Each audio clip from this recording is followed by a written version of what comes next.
Hello, I am Theodor Morell, and I would like to share my story with you. I was born on 22 July 1886 in the town of Munzenberg in the central German state of Hesse. As the second son of a primary school teacher, I enjoyed a relatively comfortable upbringing in my hometown. After completing my primary education, I studied medicine in Paris and later Munich, qualifying as a doctor in 1913. I then served as a ship's physician in the tropics before becoming a medical officer on the front lines. During World War, from 1917 to 1918. After the conflict, I started my own medical practice in central Berlin, where in 1920, I married a wealthy actress named Hannelore Morell. Using my wife's fortune, I invested in a state-of-the-art medical surgery in the German capital, attracting wealthy patients from Berlin's high society. I became well known for my unconventional treatments for relatively minor conditions, specializing in bacterial medicine and the treatment of sexually transmitted diseases. Berlin's elite also sought me out for my vitamin injections, which provided undernourished patients with a much-needed boost to their immune or metabolic systems. My fondness for the needle later prompted Hermann Göring to give me the nickname Reach Injection Master. If my injections failed to produce the desired effects, I often added stimulants such as testosterone to provide a short-term boost, hoping patients would return for more. Over time, I honed my bedside manner, and along with my own manufactured vitamin concoctions, I gained fame amongst Berlin's wealthiest citizens, earning a healthy income. Germany, both in the late 19th century and early 20th century, was a world leader in science and industry. The country's innovations, particularly in the pharmaceutical and chemical industries, pioneered many drugs we know today, both legal and otherwise. Many common illegal drugs used today, including morphine, cocaine, heroin, and amphetamines, were first discovered or synthesized in 19th century Germany. Some of their inventors even received Nobel Prizes for chemistry. While new drugs today undergo rigorous testing, 19th century Germany paid little attention to the long-term effects of these drugs, focusing instead on their short-term benefits and money-making potential. This led to the widespread use of these powerful narcotics in the Western world, often in colorful, attractive packaging, promising to cure ailments. Morphine-based products, for example, were used to calm nerves, and even some syrup-based soft drinks contained cocaine, which lifted a person's energy levels and mood, but also fueled sales through its addictiveness. However, the German chemical industry also produced beneficial drugs like aspirin, which has improved as many lives as drugs like heroin have destroyed. These innovations, combined with Germany's efficient industrial might, made the country the center of the world's drug production. By the late 1920s and early 1930s, the German cocaine industry was worth millions of marks, as the country produced around 80 of the world's supply, involving the mass import of South American coca leaves for processing. This led to tens or even hundreds of thousands of drug-dependent people throughout Germany, making its major cities, especially Berlin, notorious during the 1920s. The collapse of the German economy and the widespread excess of its population fueled nationalistic sentiments and increased support for far-right groups in the 1920s and early 1930s. One of these was the National Socialist German Workers' Party, led by the teetotaler Adolf Hitler, who stood in stark contrast to the many chemical consumers amongst the German population. It is fair to assume that the widespread excess of the German population in the 1920s had at least some effect on the Führer's anti-drink and drug views at the time. Despite this, Hitler could not have foreseen that the destiny of his future Third Reich, not to mention his own destiny, would be intertwined with that of the German chemical industry, as both he, his regime, and Germany itself would over time become more and more dependent on its products.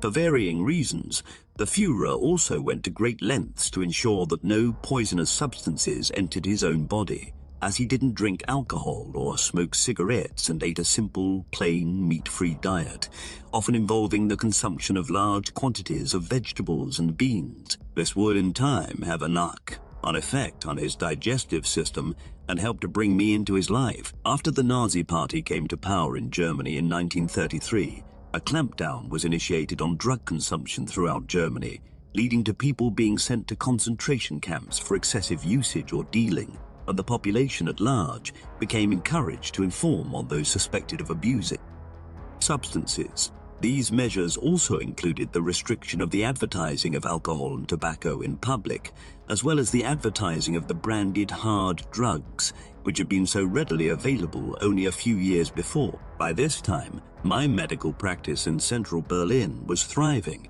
and I had little or no interest in the new political landscape in Germany as a consequence. But this sense of security was shattered in early 1933 when I arrived at my surgery one morning to find the word Jude or Jew graffitied onto my practice sign displaying my name.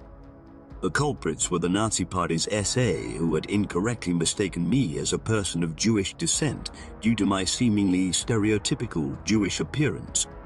This could have potentially been financially disastrous for me at the very least, as there were many cases during the early years of Nazi rule in which Jewish doctors were ostracized by their local communities, and their patients were encouraged to join practices headed by German doctors, often by means of intimidation.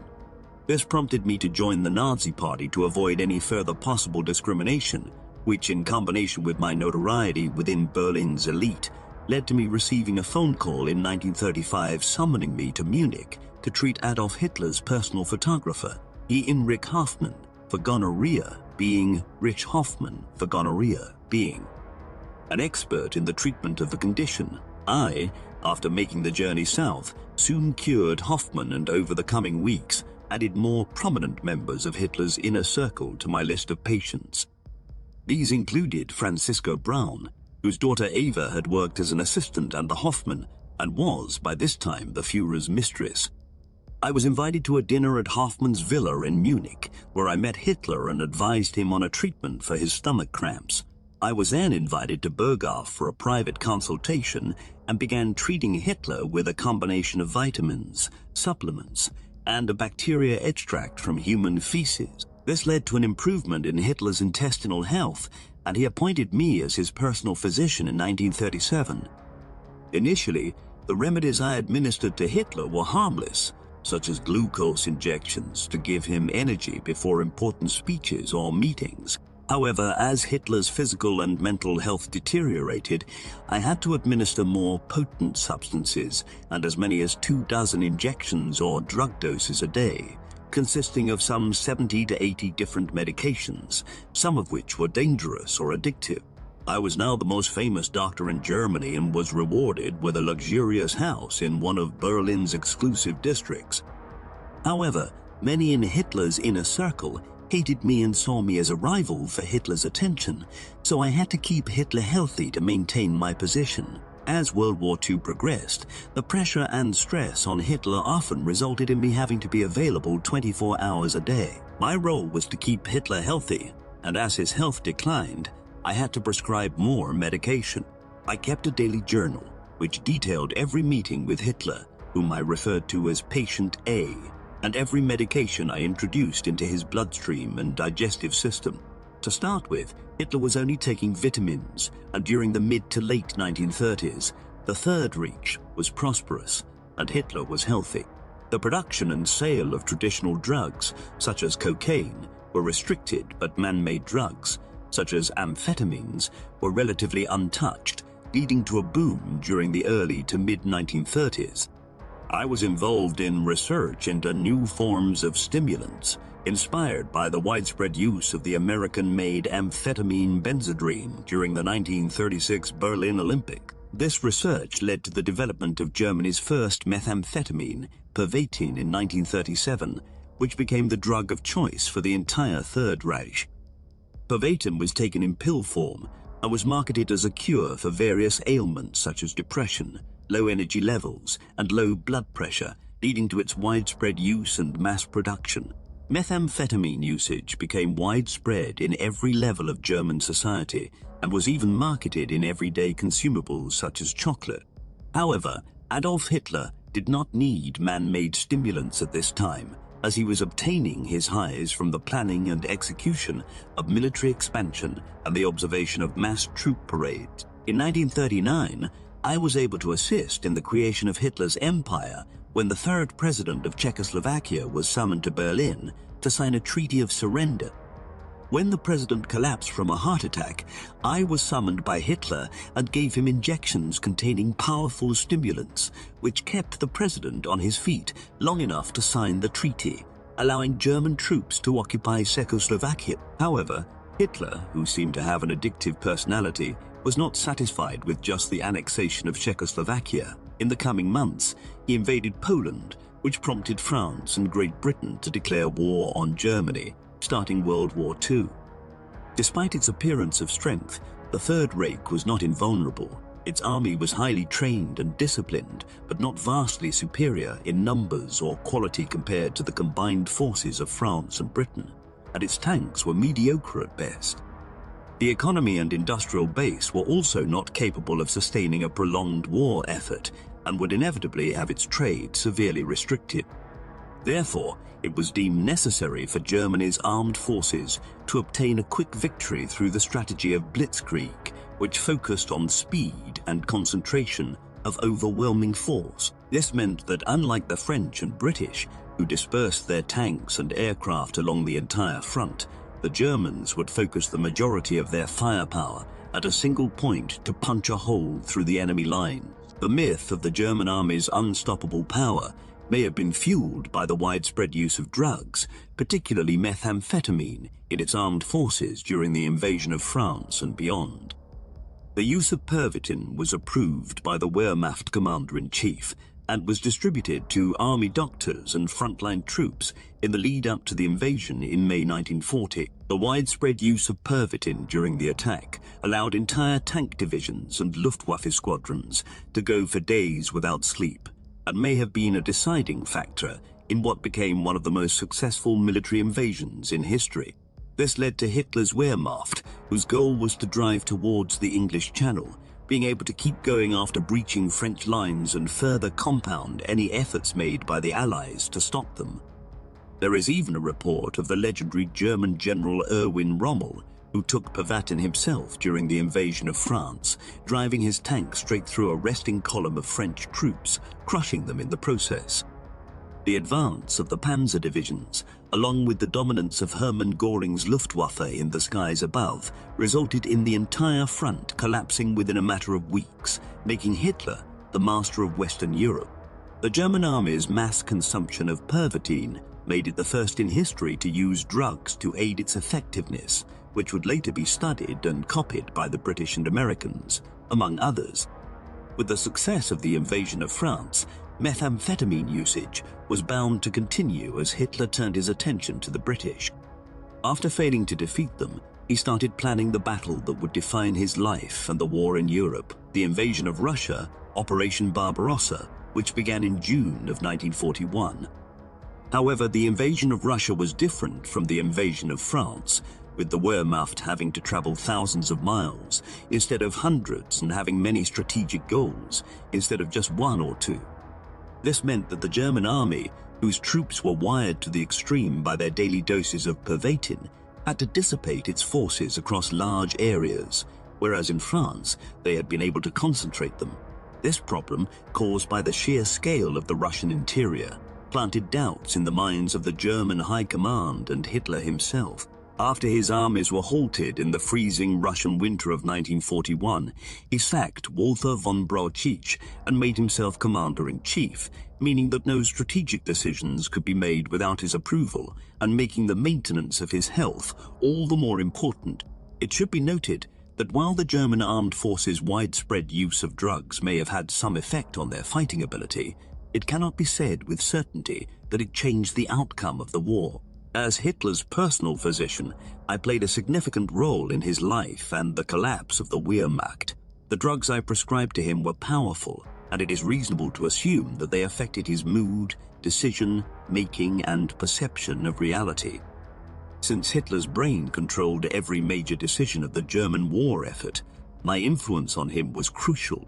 From August 1941 I saw the Führer almost daily, and this continued until April 1945. During this time, I provided him with over 1,100 doses of medication, including around 800 injections.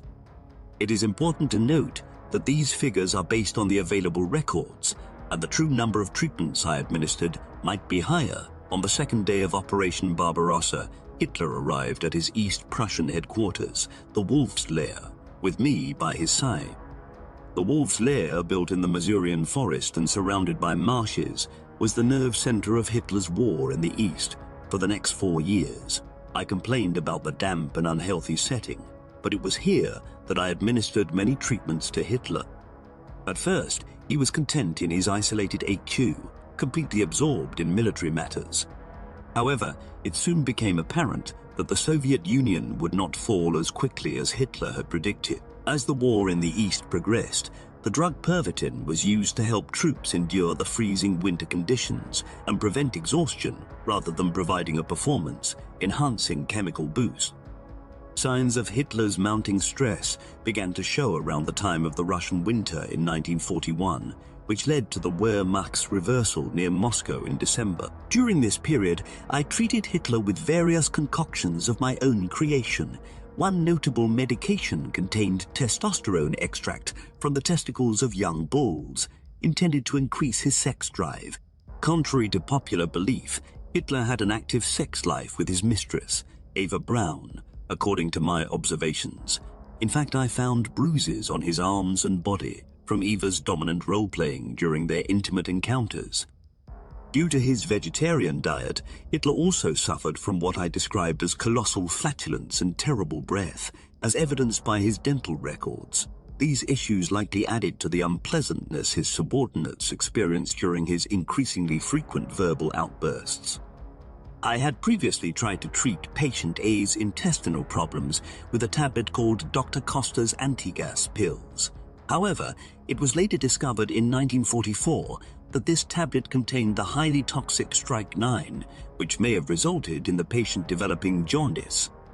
From 1943, I began injecting Hitler with an opioid called Eucadol, which was similar to heroin and was used to relieve severe pain and spasms. When used in the correct dosages, it did not sedate the patient but actually increased their energy levels.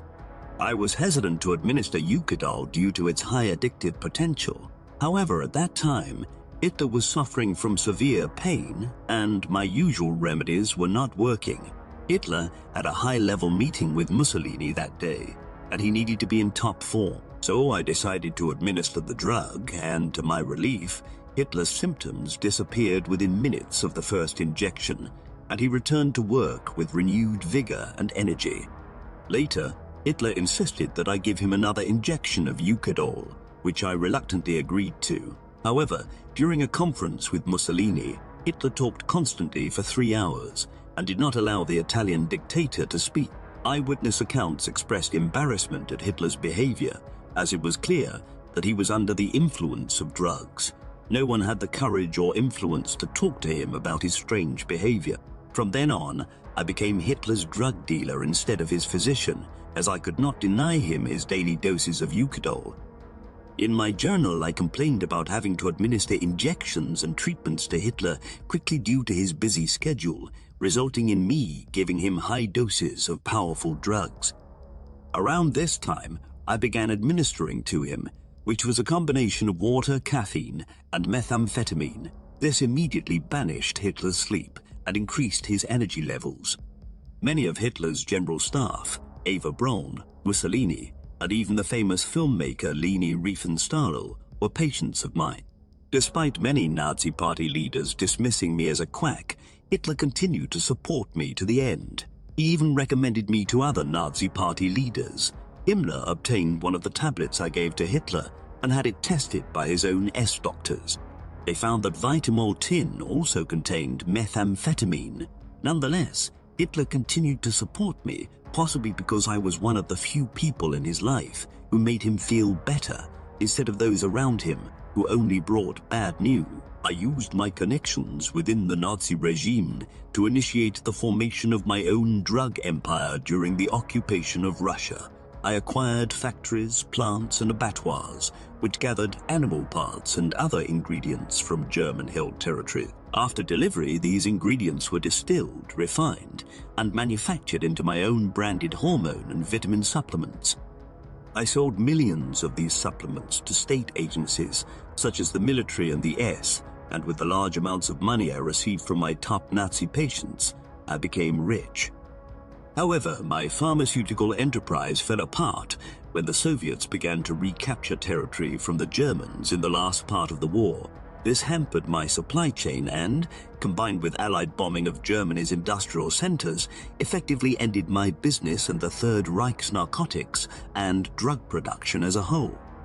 By 1944, Hitler's health was rapidly deteriorating, as he must have known deep down that the Reich was doomed. It is difficult to see how he could continue in his role when he surely must have felt near constant depression, despair, anger, and fear. One possible solution for his continued drive was drugs. I was administering potentially dangerous combinations of powerful narcotics that could often counteract each other's effects. This was potentially very dangerous, as the simultaneous application of two or more potent narcotics often has fatal consequences. A good example would be the infamous speedball, in which cocaine and heroin are taken together and have resulted in the untimely deaths of numerous celebrities in recent decades. In Hitler's case, dangerous mixtures came in the shape of Eucadol and Vitamol, as well as other stimulants that provided him with the energy he needed to get through each day, but inevitably resulted in him often staying up until the early hours of the morning, meaning that sedatives were then required.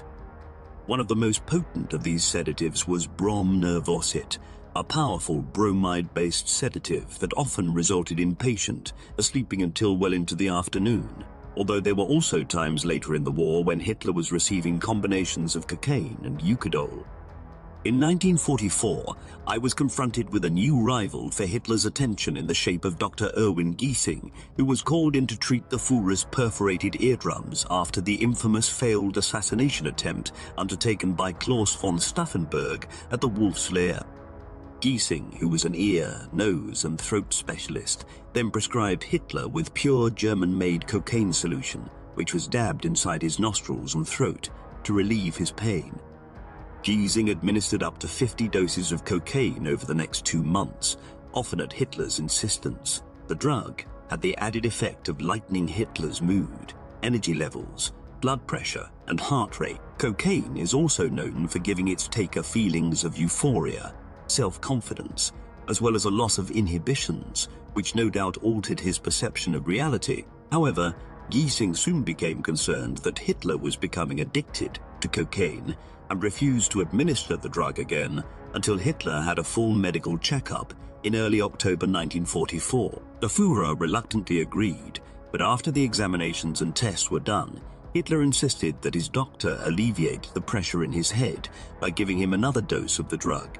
Giesing did so, but administered such a high dose that, according to the doctor's own accounts, Hitler fell to the floor and suffered near respiratory failure. In short, if Giesing's accounts are true, Adolf Hitler nearly died of a cocaine overdose. After this near-fatal incident, Hitler gave up cocaine and returned to Eucadol, upon which he quickly became dependent over the winter of 1944 to 1944 to 1945.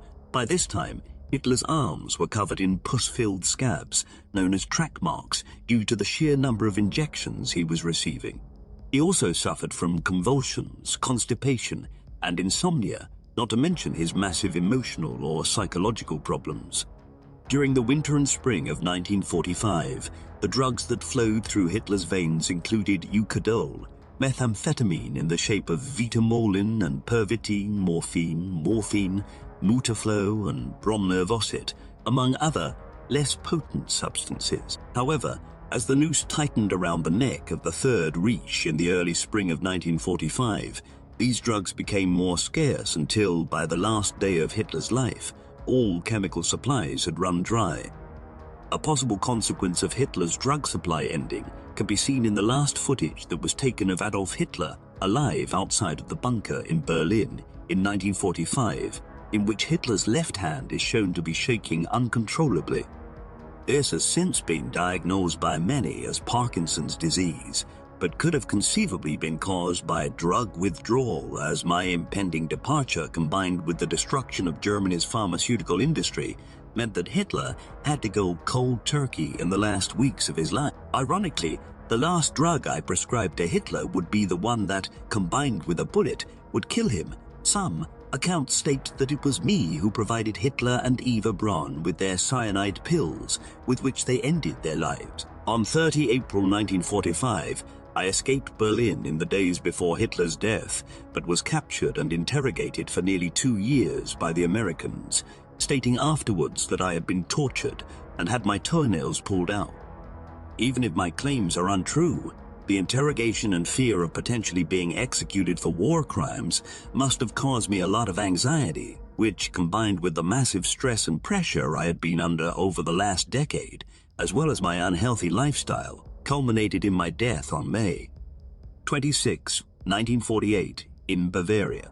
It is unclear whether I administered Adolf Hitler with such dangerous concoctions of drugs out of ignorance or desperation. Either I had no knowledge of their potential dangers, or on the other hand, I was attempting to provide my master with short-term fixes to his health in the shape of hard drugs, in full knowledge that no cure was possible. Until recently, the full scale of drug taking in the Third Reich has been relatively unknown. However, uncovered records, including my accounts of my treatment of Adolf Hitler, show that narcotic consumption in the Third Reich was widespread. As this information is relatively newly found, the effect of the widespread use of drugs in Nazi Germany is no more than educated conjecture at this time. We can say with some certainty, however, that Adolf Hitler's decision-making was affected by the incredibly powerful combinations of opiates and stimulants he was prescribed on a near-daily basis, by me for at least 3 years, and it is hard to argue that these did not have at least some effect on his judgment. In summary, historians and indeed the general public have often looked at the decisions and actions that Adolf Hitler and his Nazi regime made during the existence of the Third Reich as insane, or just simply evil. Although this is still no excuse for the atrocities perpetrated during the Third Reich, when observed through the prisms of widespread drug-taking and narcotic use, the causes or reasons for many of the more extreme and inexplicable decisions taken by Adolf Hitler and those under him can be potentially seen in a new light. The exact extent of the effect the narcotics usage had during World War II is still unknown. But given that today we know more about the effects that these powerful drugs have on the human mind and body, it is difficult to conclude that they did not have a considerable effect on the outcome of World War II and the history of the second half of the 20th century.